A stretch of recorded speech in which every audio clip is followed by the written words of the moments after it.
Florida built its pandemic housing boom on sunshine and speed. Now the bill is arriving, and it comes itemized. Insurance, special assessments, taxes, and prices that are finally slipping.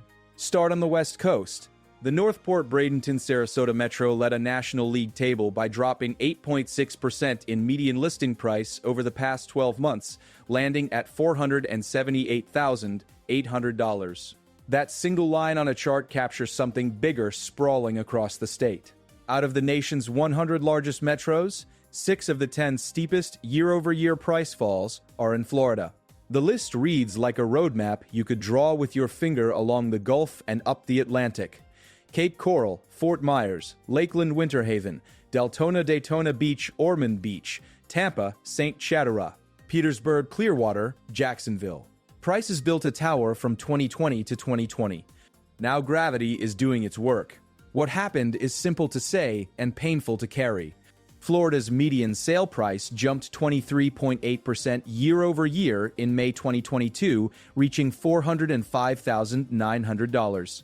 Back in May 2017, townhouse condo properties statewide had a median price of $178,000, and single-family existing homes were at $239,000. Then the money got more expensive. Mortgage rates rose by about 3 percentage points, from roughly 3% to around 6%, and even flirted near 7%. The shock hit demand like a brick through glass. Price growth, once vertical, turned flat across much of the state. In pockets, it turned negative. But rates are only half the story. The other half sits in the monthly bills nobody framed on social media. Insurance, maintenance, homeowners association fees.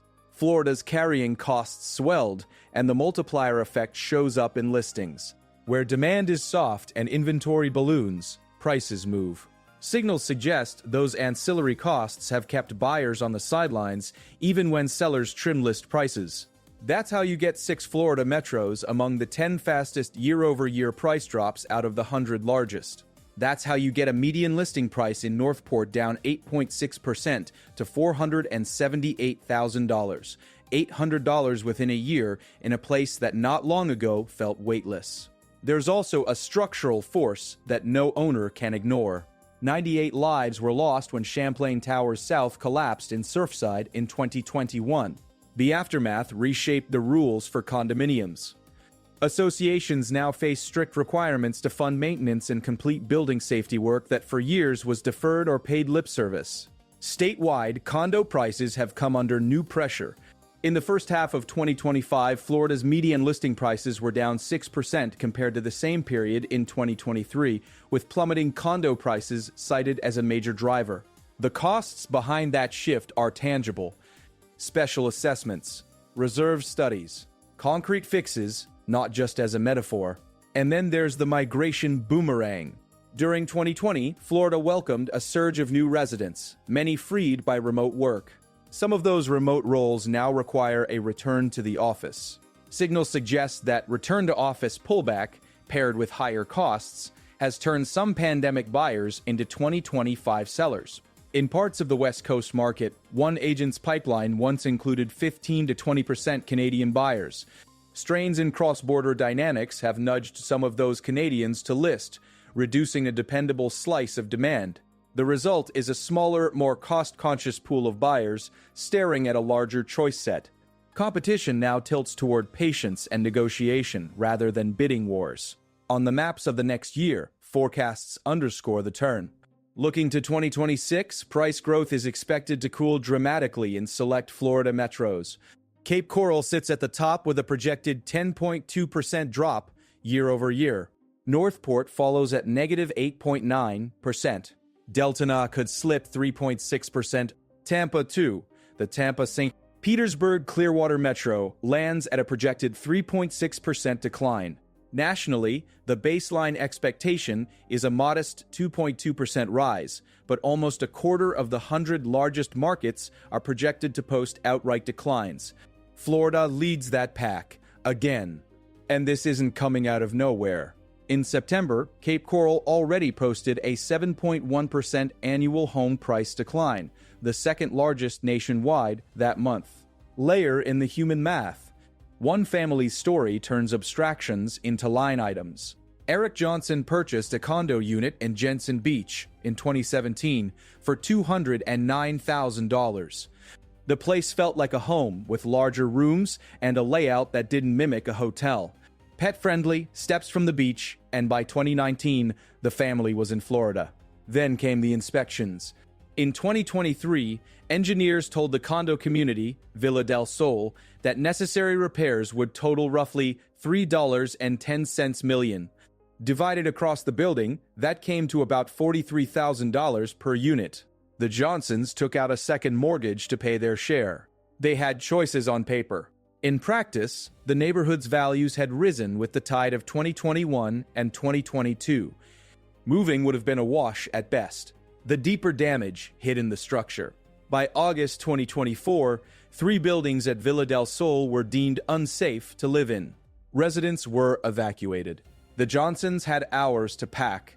They left behind a unit appraised at about $580,000 and watched as the tax collector later listed it at $43,000. The gap isn't just equity, it's a life split apart. As of November 16, 2027, permit applications to repair those structures had been submitted. By December 5, 2002, they had been approved through review and invoiced, awaiting payment before issuance. The family's son changed schools 4 times in one academic year. They moved to Georgia. They withdrew retirement savings to keep going. The monthly cost calculus had morphed from a budget to a battle.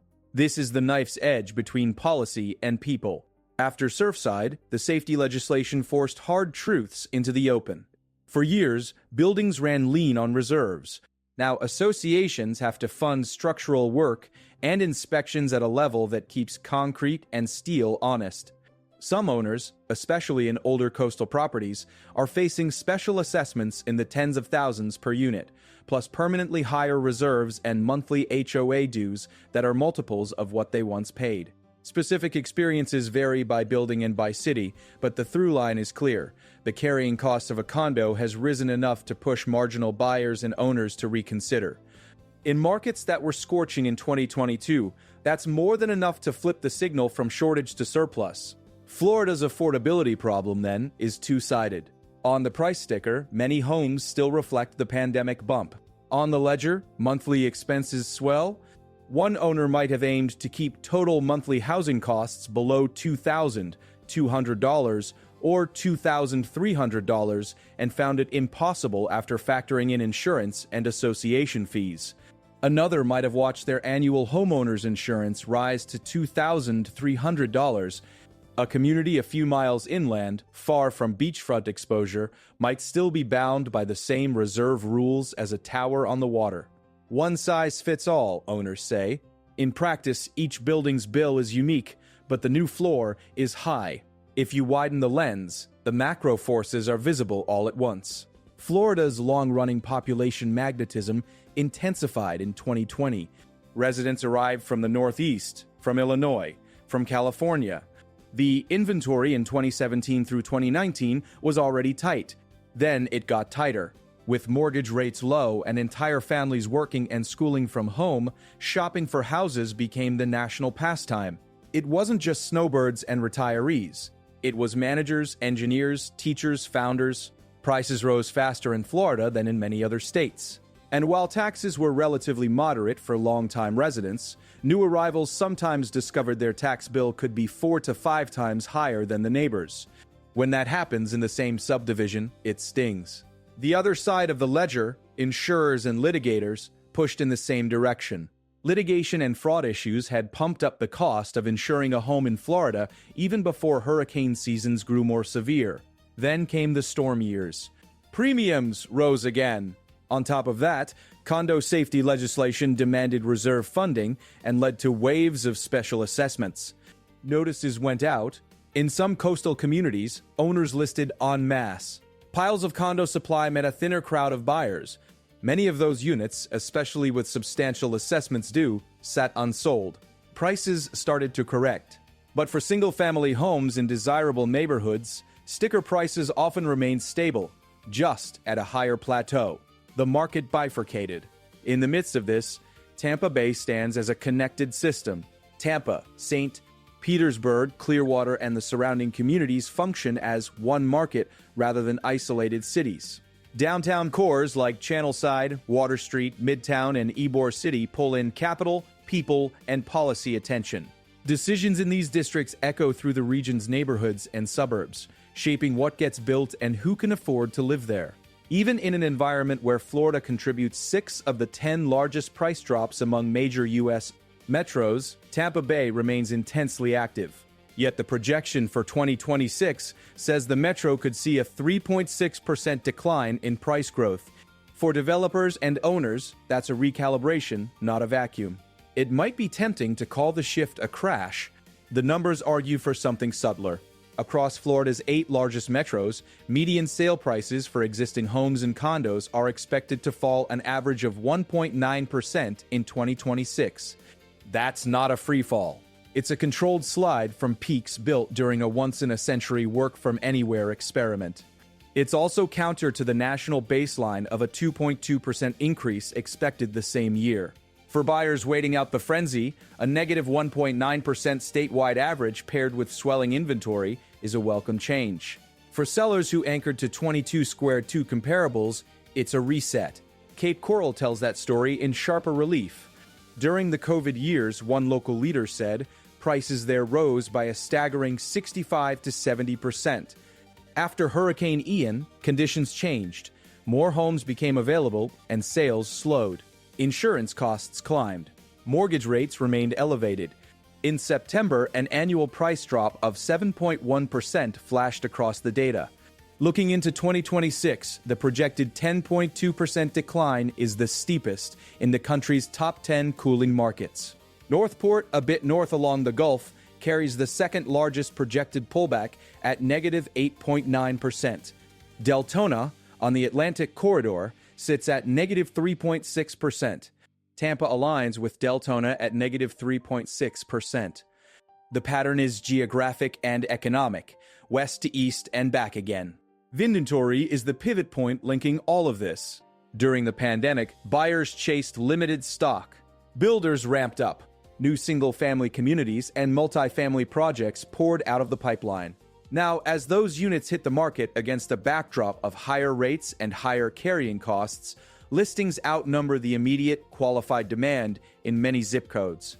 Florida's cooling isn't about a flood of distressed sellers.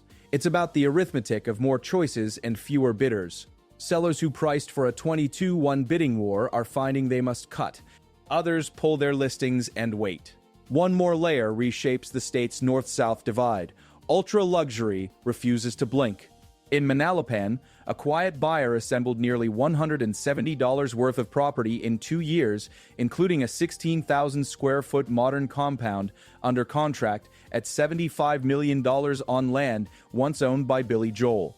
The estate includes a bowling alley, a private theater, and a tunnel to a beach cabana, fully furnished. A few parcels away, combined lots are being considered for $125 million. This is capital from manufacturing wealth, not speculative crypto. The company behind it brings in an estimated $800 million in annual revenue. The buyer's net worth is at least $2 billion. At the very top, limited ocean-to-lake inventory meets deep pockets, and the market behaves differently. That divergence matters. It means statewide averages mask a 3-track system: condos wrestling with safety-driven costs, single-family homes settling from pandemic peaks, and ultra-luxury setting its own pace. The tug-of-war between prices and costs shows up in day-to-day decisions. A family in Jensen Beach chooses a second mortgage to cover a $43,000 assessment rather than move into an equally expensive white-hot market nearby. By August 22nd, the building they love is declared unsafe, and they evacuate. On November 16, 2027, the paperwork to fix it lands with the county. By December 5, 2025, the permits are approved through review and invoiced pending fee payment. In the gap between those dates, a 13-year-old changes schools 4 times, credit scores fall, and retirement savings become a checking account.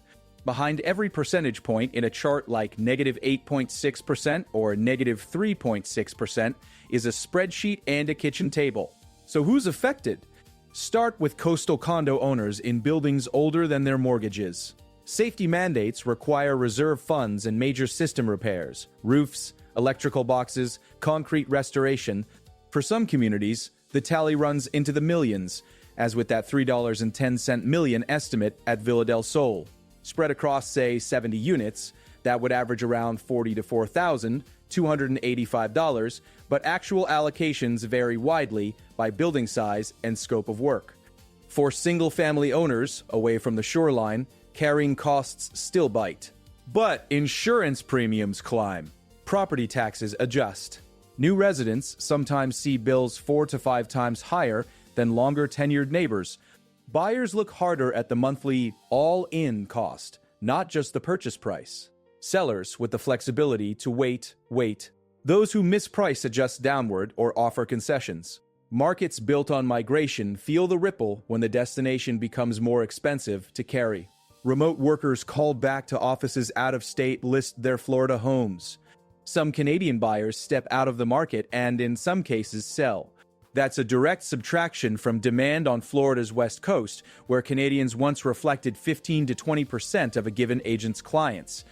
The math resembles a tide going out, slow, steady, and exposing rocks no one noticed during high water.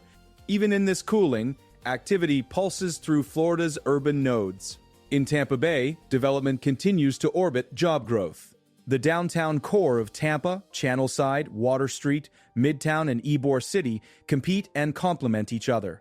In St. Chapsassaw, Petersburg waterfront districts remain magnets for buyers who value walkability and views. Clearwater's redevelopment threads together hospitality, housing, and office space. The region behaves as a connected market.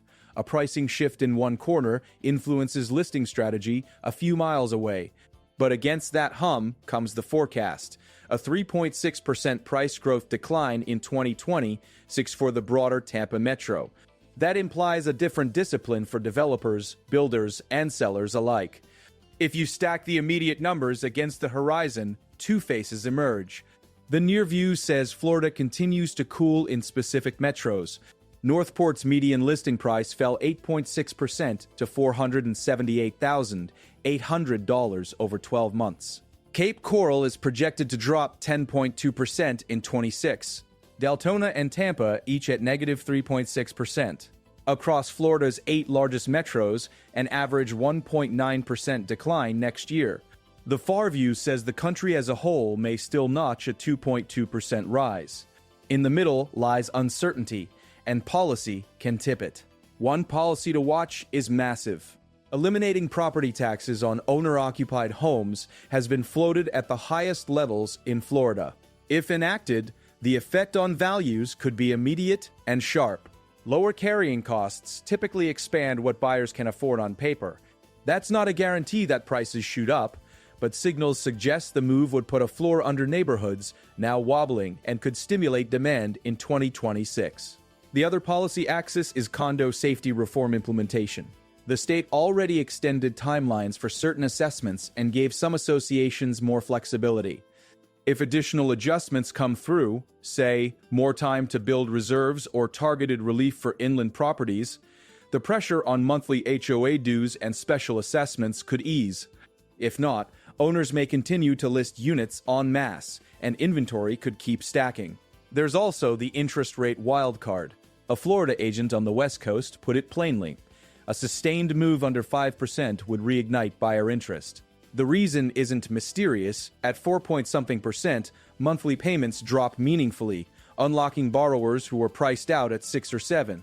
If that happens while inventory is robust, the standoff between buyers and sellers breaks. Homes that have been on the market for a long time start to move. Sellers become more realistic, and buyers seize leverage to ask for concessions, closing costs, rate buydowns, inspection repairs. If rates stall near 6 or higher through 2026, patience may remain the winning strategy for buyers, and sellers will need to price with precision from day one. The luxury tier will likely continue writing its own chapter. A $75 million compound under contract in Manalapan, a $125 pound whisper price for combined lots, and nearly $170 million assembled in a single town over 2 years, are not numbers that move with 30-year mortgage rates. They move with wealth structure and scarcity. A tunnel to a beach cabana doesn't suffer from the same elasticity as a 3-bed, 2-bath 5 miles inland. If anything, moments like this pull attention and money south, even as median prices flatten or drift down. That divergence reminds us not to mistake average for universal. For buyers aiming at Florida in 26, the road is clearer than it was in 22.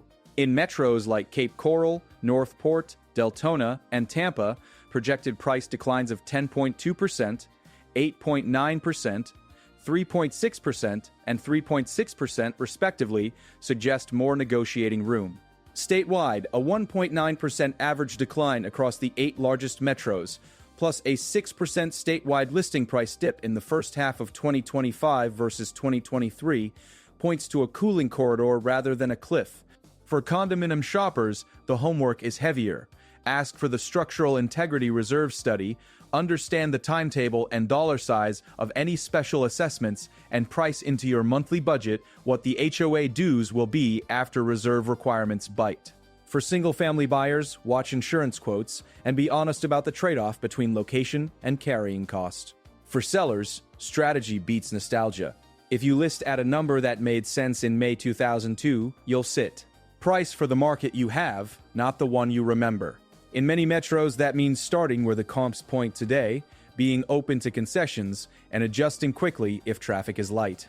Pulling a listing out of frustration is common in cooling markets. It's a lever, but it doesn't change the pool of buyers who can afford your home once insurance, taxes, and fees slot into their monthly spreadsheet.